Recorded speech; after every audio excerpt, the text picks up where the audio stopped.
Freedom Planet 2 adds more for players to do over its predecessor, with one of those additions being a ranking system. Rankings aren't a new concept for video games, with my earliest memory being Nice into Dreams on the Sega Saturn, and with more recent outings from many modern Sonic the Hedgehog entries. I personally enjoy going for the highest ranks when a game presents the opportunity, as it shows how you as a player improves with practice. But more importantly, I just find it fun and satisfying. With Freedom Planet 2, however, I was admittedly confused at first with what determines your rank. During my first playthrough, I mostly got A's, but it wasn't until halfway through where I obtained my first S rank. I decided to check forums to find out what exactly factors into what rank you get, and to my surprise, there were many other players who shared the same confusion I was feeling. A few things I read as incorrect, while most were questionable at best. Maybe it's been figured out by now, but for those that are still questioning what does what, I hope this video can be helpful to y'all as I show what works, clear any methods that aren't 100% accurate, and possibly learn something new from you, the viewers. With that said, let's get started. So, just as a heads up, all footage will be shown when you're elite. Why? She's just my favorite character to play as out of the 4 heroines. Now, I'd like to start off by showing a run through Dragon Valley, but for those that want to just get to the explanation of how getting an S rank happens, there will be timestamps in the description. There are some who just need the answer, but there are also others who would like a visual example of how something is done, so with this method, both types of learners can get what they need. Now, let's get through Dragon Valley, shall we?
This one could be quite a challenge, but here I attained an S rank by getting through the level without taking any damage.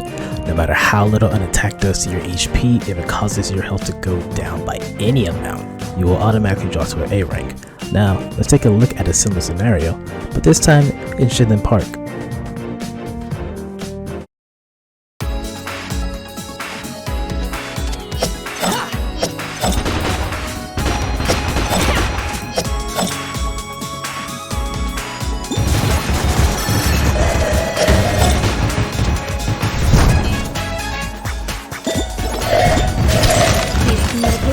resources may prove useful. Oh my gosh, you're on TV!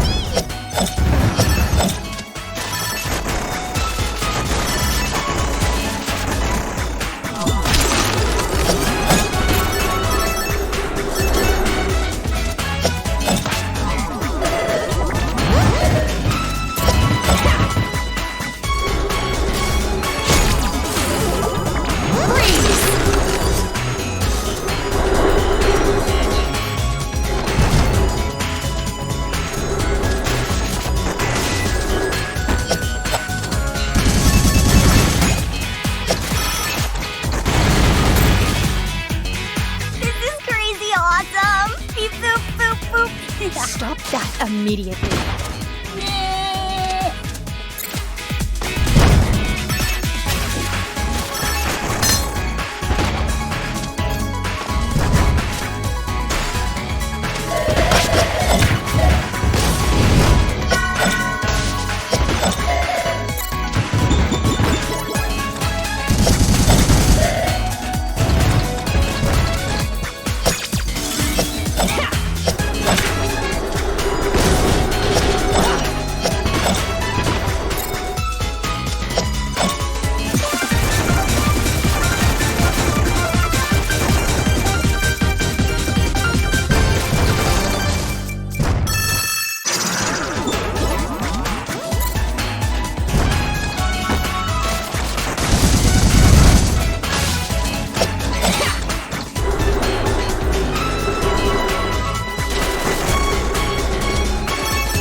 I did get hit by a few enemies throughout the stage, but every time an enemy did land an attack on me, I had a shield active. Because the shields protect you from losing health from enemies and hazards, you take no damage, meaning it counts as a no damage run.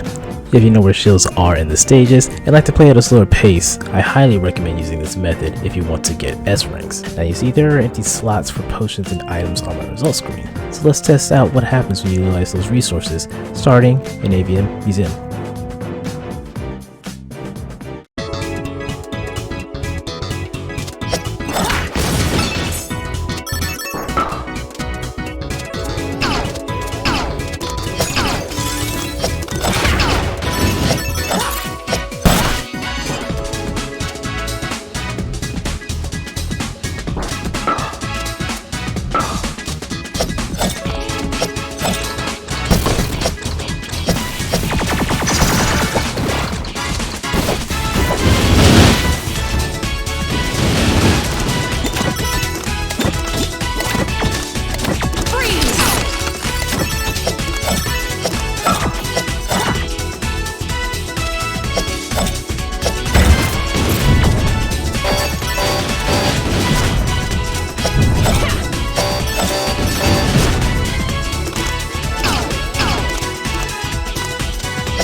You fought well.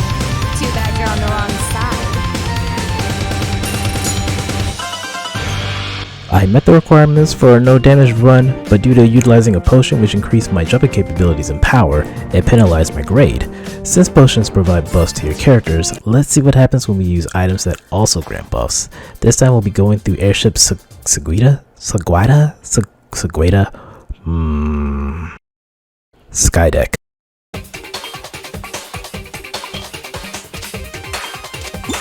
Freeze!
Funky, ain't it? I once again met the requirements for no damage, and yet I only got an A. That's because both boosters and potions are considered buffs for the player, and the highest ranking is only awarded when completing a stage without assistance. Although not shown, amulets also count as buffs, so equipping them will also guarantee getting nothing higher than an A rank. So, with everything we covered up until now, let's take a look at one more stage with a different scenario. This time we'll go through Phoenix Highway with Bravestones equipped.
When you equip Bravestones, you're giving your character negative effects. The game recognizes this as not only receiving no assistance, but rewards you for challenging yourself. You can get hit as many times as you want and take as long as you need, so long as you reach the end without letting your HP drop to 0. You can find these Bravestones in chests throughout the stages, so try your best to find them all and test them out to see which one best fits your playstyle for when going for S ranks. That's all I have on rankings for this game.